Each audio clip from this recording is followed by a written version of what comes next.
یہ بیمانی باتیں جن کا کوئی تعلق نہیں تھا وہ ہمارے یہاں بدقسمتی سے اصل حقیقت بن گئی، اور اسی کشمکش سے پاکستان آج تک نہیں نکل سکا، بجائے اس کے کہ ہم ایک جمہوری حکومت قائم کرتے، خالص جمہوری حکومت جس میں آزادی ہوتی، جس میں لوگ تبادلہ خیال کرتے، علمی فضا پیدا ہوتی، تہذیبی تربیت کے ادارے بناتے۔ آپ دیکھیے کہ ہندوستان میں مولانا ابوالکلام آزاد جیسے شخص نے بجائے اس کے کہ وہ جمہوریہ ہند کا صدر بنتا، وزیر تعلیم بننا پسند کیا۔ اور اگر آپ کبھی گنیں کہ ان کے دور وزارت میں کتنی اکیڈمیاں بنی، کتنے ادارے بنے موسیقی کی ترویج کے لیے، ادب کی ترویج کے لیے، یعنی سینکڑوں کی تعداد، اتنے بڑے پیمانے پر انہوں نے کام کیا ہے آپ سوچ نہیں سکتے اس کا۔ یہاں تو کسی کو خیال بھی نہیں ہے۔ یہ جو ساری ترتیب ہے پاکستان میں وہ الٹ گئی، یعنی سیاست ہمارا محور و مرکز بن گئی، جبکہ اچھا سماج پہلے تشکیل پاتا ہے، اور پھر سیاست میں اس سماج کی اقدار اور اس کی تہذیب کا ظہور ہوتا ہے۔ جب آپ گھوڑے کے آگے گاڑی باندھیں گے تو یہی ہوگا جو کچھ ہوگا۔ کوئی اور سوال جی؟ اب بھی میں آپ سے عرض کروں، یعنی میں اگر کھڑا ہو کہوں کہ ایک مسجد بنانی ہے اور مسجد ایسی ہونی چاہیے کہ دنیا بھر میں اس کا سین سب سے بڑا ہو، تو پیسوں میں ڈھیر لگ جاتے ہیں، لیکن کسی علمی ادارے کے لیے میں نے اس کی کہانی آپ کو سنا دی۔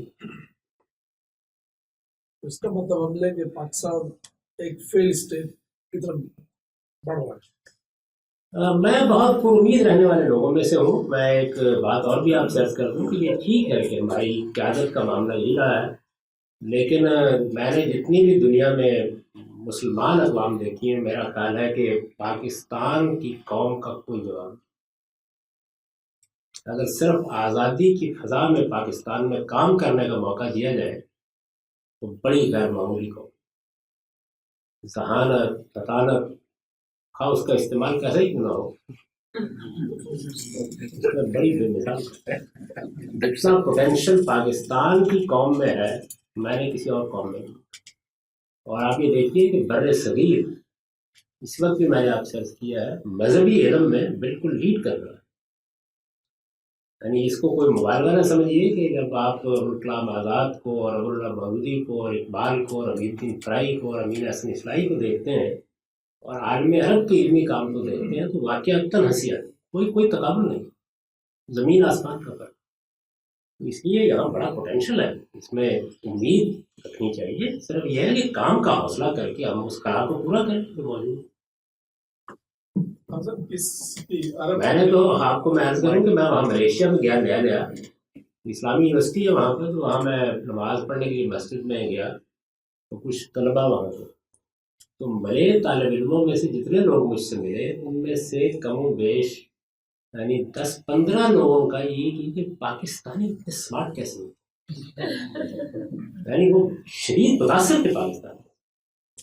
چند طالب علم بھی اگر کسی جگہ ہوں گے تو ایسے لگتا ہے لیڈ کر رہے ہوتے ہیں، لیکن وہ تھوڑی دیر میں کچھ اور معاملات میں لیڈ کرنا شروع کر دیں۔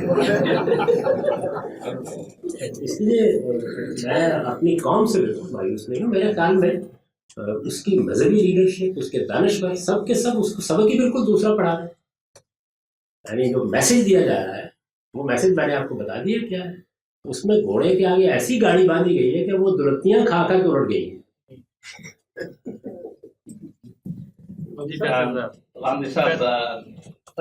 پاکستانی سماج کو بہت اعلیٰ درجے کے ادارے چاہیے، علمی، فکری، اجتماعی، سماجی، یہ ہے جو کسی قوم کی تعمیر کرتے ہیں۔ اگر آپ مغرب کی تاریخ پڑھیں تو جو مغرب آپ کو آج نظر آتا ہے اس کو ذرا 1-2 صدی پیچھے دیکھیں، کتنے بڑے پیمانے پر یہ سب کچھ ہوا اور پھر اس کے نتیجے میں وہ سیاسی مغرب نمودار ہوا جس کو آپ دیکھ رہے ہیں۔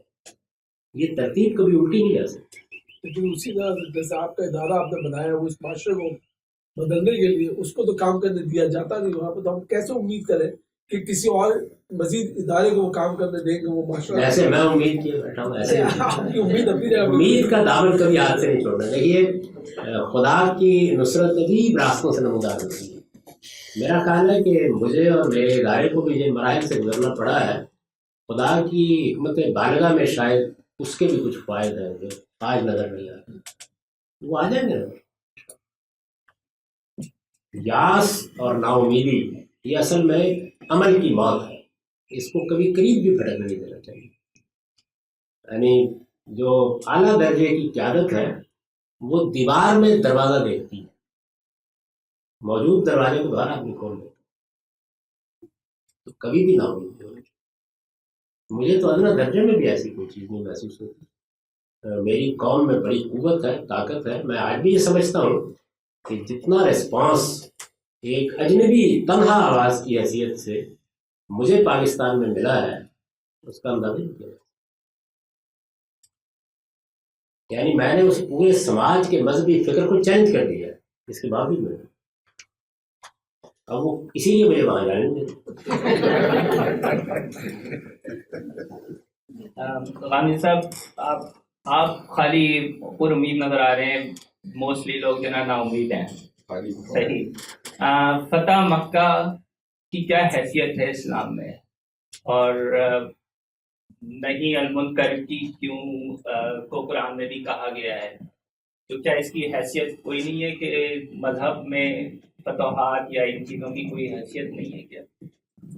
اس کا مذہب سے کیا تعلق ہے؟ حضرت نے فتح مکہ کس نے کی؟ حضرت صلی اللہ علیہ وسلم خدا کے رسول تھے، اور خدا کے رسولوں کے بارے میں اللہ کا قانون یہ ہے کہ جب وہ کسی قوم کی طرف مبعوث ہوتے ہیں تو اس قوم کے منکرین کو دنیا سے مٹا دیا جاتا ہے، اور ان کے ماننے والوں کو اللہ تعالیٰ لازماً سلطنت کو۔ یہ خدائی قانون ہے، اس کا کوئی سیاسی عمل سے کوئی۔ آپ کا کوئی سوال کا دوسرا حصہ بھی تھا جو میں مطلب یہ نہیں منکر نہیں منکر کا مطلب یہ ہے کہ ہم اپنے معاشرے کے بارے میں حساس ہوں گے۔ میں نے ایک چھوٹا سا مضمون لکھا ہے میری کتاب مقامات میں، اسلامی تہذیب کے نام سے۔ اس میں نے یہ بتایا ہے کہ اسلامی تہذیب کی بنیادی قدر کیا ہے، یعنی جس طرح مغربی تہذیب کی جو بنیادی قدر ہے، بیسک ویلیو ہے، وہ آزادی ہے، فریڈم، اس طرح اسلامی تہذیب کی بنیادی قدر عبودیت ہے، یعنی یہ احساس کہ اس کائنات کا خالق ہے اور ہم اس کے بندے ہیں۔ اور پھر میں نے یہ کیا کہ اس سے جو تہذیب وجود میں آتی ہے اس کے 3 عناصر ہیں۔ ان میں سے ایک چیز یہ ہے کہ ہم اپنی سوسائٹی سے غیر متعلق نہیں ہوں گے۔ بھلائی جو دنیا بھر میں مانی جاتی ہے کہ بھلائی ہے، سچائی ہے، دیانت ہے، ان چیزوں کے مبلغ بن کے رہیں گے، اپنے گھر میں بھی، اپنے وطن میں بھی، اپنے لوگوں میں بھی، اپنے دوست احباب میں بھی۔ اور جو مسلمہ برائیاں ہیں، ان کو منکر کہتے ہیں عربی میں، جھوٹ ہے، بددیانتی ہے، ملاوٹ ہے، ان کو سوسائٹی میں ہم ختم کرنے کی کوشش کریں، یہ مطلب ہے اس کا۔ اور اس کے لیے رسول اللہ صلی اللہ علیہ وسلم نے ہدایت کی ہے کہ جہاں تمہیں اختیار حاصل ہو وہاں پر تمہیں برائی کو مٹا دینا چاہیے۔ یعنی اگر مجھے اپنے گھر میں اختیار ہے تو میں وہاں پر رشوت نہیں لینی، یہ مطلب ہے اس کا۔ اس کا مطلب مذہبی نعرے لگانا نہیں، اور میں بندوقیں پکڑ کر موسیقی کی مجلس سے اڑتا۔ رام صاحب ایک تو کامنٹ ہی تھی کہ یعنی ایسی فیسیز ہیں۔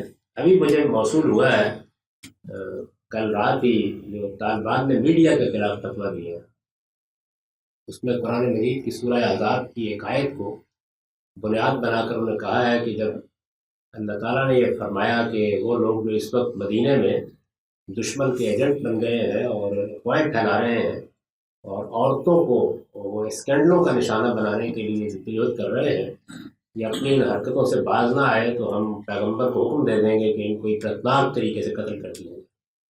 انہوں نے کہا ہے کہ میڈیا اس وقت یہی کام کر رہا ہے، اور ہم پیغمبر کے ارشاد کے مطابق ان میں سے ایک ایک آدمی کو پہلے ذرا تنبیہ کریں گے اور اس کے بعد خاتمہ کر دیں گے۔ فتویٰ یہ۔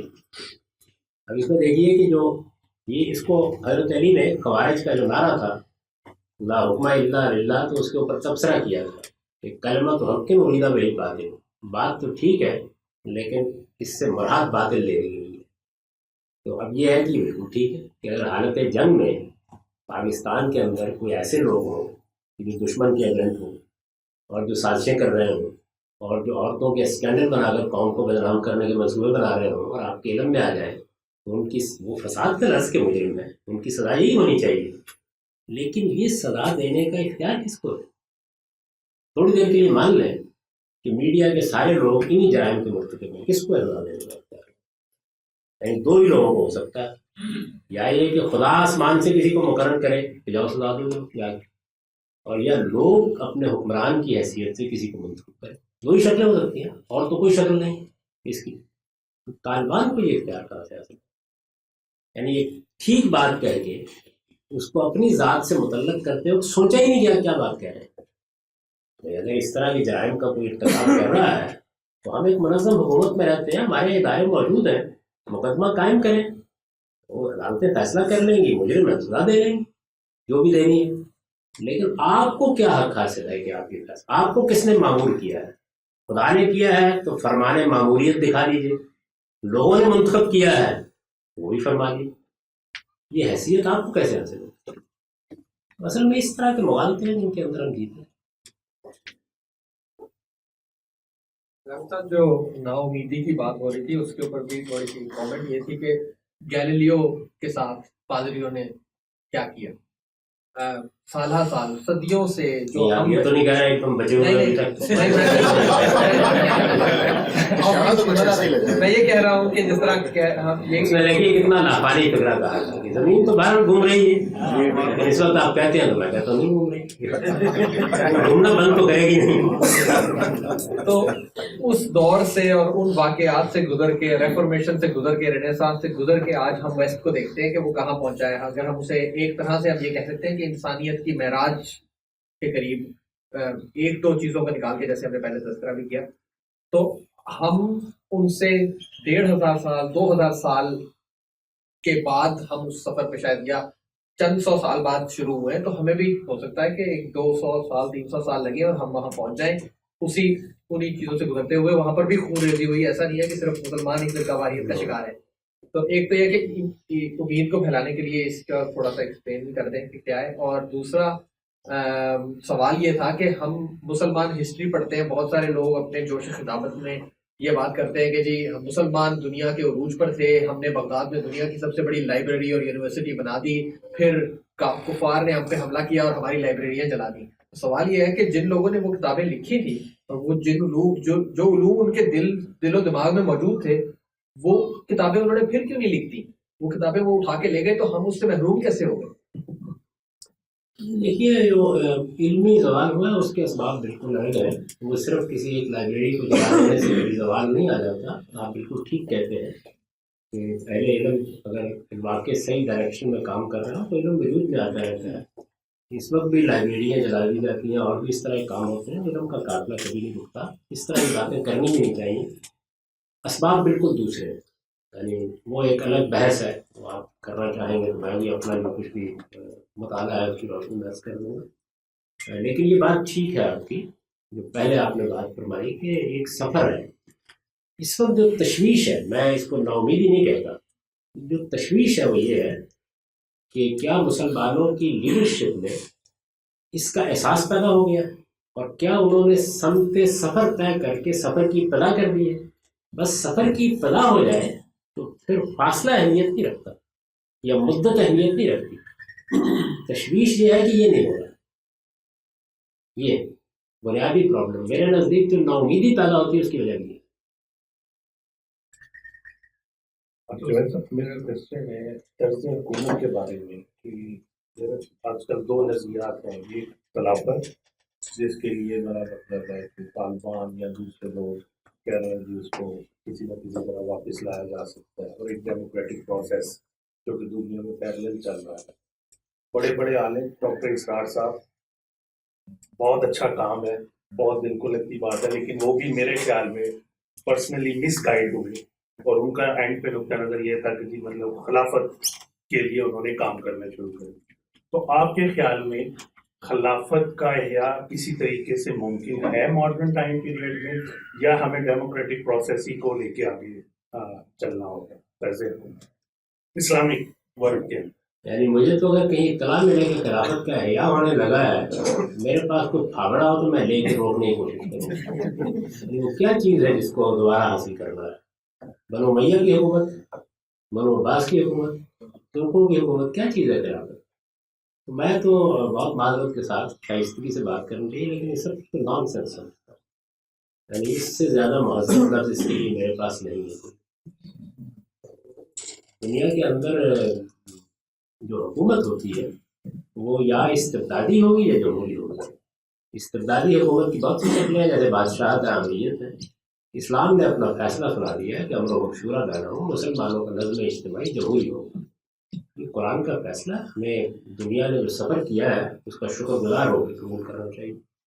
میں تو ہمیشہ یہ کہتا ہوں کہ مغرب نے دور حاضر میں ہمیں بہت کچھ دیا ہے.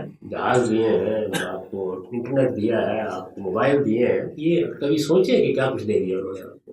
یعنی میں تو چونکہ دیہاتی تمدن سے تعلق رکھتا ہوں، مجھے معلوم ہے کہ ایک زمانے میں لاہور سے 127 کلومیٹر ہے سائیوال، وہاں مقیم تھا. تو ایسے ہی لگتا تھا، میں نے وہ زمانہ دیکھا ہے، ایسے ہی لگتا تھا کہ لاہور غالباً آسٹریلیا میں ہے. یعنی معمولی سی اطلاع اور خط بھی کن مراحل سے گزر کے پہنچتا تھا. یہ تو میں نے اپنے بچپن میں دیکھا ہے اس طرح، اور دنیا کو کہاں پہنچا دی. یعنی اس وقت یہاں بیٹھے ہوئے اگر ہم اہتمام کرنا چاہیں تو پوری دنیا میں لوگ میری بات سن سکتے ہیں. یہ صورتحال، تو اس کا بھی احسان مند ہونا چاہیے. دیکھنا چاہیے کہ انسانیت کو کسی گروہ نے یا قوم نے کیا کنٹریبیوٹ کیا ہے. منفی رویے کبھی آپ کو آگے نہیں بڑھنے دیتے. اور دوسری جو بہت بڑی چیز دی ہے وہ جمہوریت. یعنی جمہوریت کا اصول قرآن میں موجود تھا، لیکن جمہوری ادارے بنانا، کس طریقے سے آپ اس نظام کو قائم کریں گے، اس میں تقسیم اختیارات کیسے ہوگی، اس میں چیک اور بیلنس کا نظام کیسے بنے گا، کبھی آپ اس کا مطالعہ کیجئے کہ اس میں کتنی ڈیولپمنٹ کی ہے. حیرت انگیز ہے. یعنی اس کے بڑے تھوڑے سے حصے کبھی ہم دیکھتے ہیں تو سرشار ہو جاتے ہیں. تو اس پہ شکر گزار ہونا چاہیے. جو مغرب نے سب سے بڑی لعنت دی ہے دور حاضر میں وہ نیشن اسٹیٹ. اس پر کسی اور وقت بات کریں. جمہوریت میرے نزدیک تو بالکل ایمانیات کی درجے کی.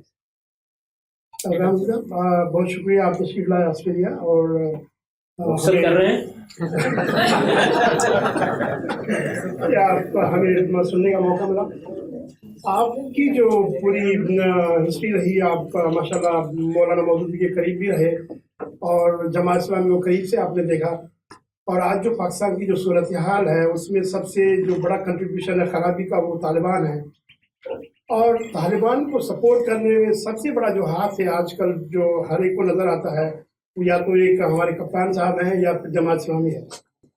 آپ کے خیال میں جماعت اسلامی کہاں پہ جا کے ان کو ذرا سا غلط لائن آف ایکشن ملی اور اس طرح کے لوگوں کی وہ کرتے ہیں جو سپورٹ؟ دیکھیے بات یہ ہے کہ جماعت اسلامی اور اسی طریقے سے جو ہمارے مذہبی علماء ہیں ان کا ایک فکر ہے. عمل ہمیشہ اس فکر سے پیدا ہوتا ہے. وہ فکر یہ ہے کہ دنیا میں صالحین کے منظم گروہ کو حکومت کا حق ہے. وہی اپنے ملک میں حکومت کرے گا، اور اگر اس کی حکومت کبھی قائم ہو گئی تو اس کو ایک دوسرا حق ہے، بلکہ اس پر لازم ہے کہ وہ غیر مسلموں کی ہر حکومت کو دنیا میں بزور ختم کر دے. یہ فکر ہے جس پر ہمارا اس وقت پورا مذہبی نظام کھڑا ہے. اسی طرح ایک دوسری بات کو یہ کہتے ہیں کہ شرک، کفر اور ارتداد تینوں جرائم قابل دستاندازی پولیس ہے، اور ان تینوں کی سزا اصل میں قتل ہے. اور ہمیں حق ہے کہ ہمارے پاس اگر حکومت ہوگی تو ہم اس سزا کا نفاذ کریں گے. یہ مذہبی فکر ہے جس پر ہمارا پورا مذہبی نظام کھڑا ہے. اس وجہ سے اس فکر کے اندر سے طالبان پیدا ہو گئے. فقہی لحاظ سے کسی کو ان سے اختلاف نہیں. یعنی اگر پوری طرح بیان کیا جائے تو وہ یہ کہیں گے، میں ان کی تعبیر اگر کروں، طالبان کا فکر ٹھیک ہے، ان کا مقصد ٹھیک ہے، وہ جس چیز کو حاصل کرنا چاہتے ہیں وہ بالکل درست ہے، ان کا جذبہ بہت قابل تحسین ہے، ان کی قربانیاں بڑی غیر معمولی ہیں، وہ حقیقت میں ایک بڑے نصب العین کی جدوجہد کر رہے ہیں. بس ذرا طریقہ کار نامناسب ہے. یہ ہے ظالمانہ ہے سر، میں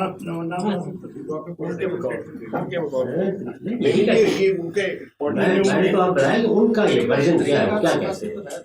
طریقہ کار ذرا نامناسب ہے. اگر طریقہ کار یعنی جائز ناجائز کا لفظ نہیں بولتے، ذرا نامناسب ہے. اگر مناسب کر لیں تو اچھی بات ہے.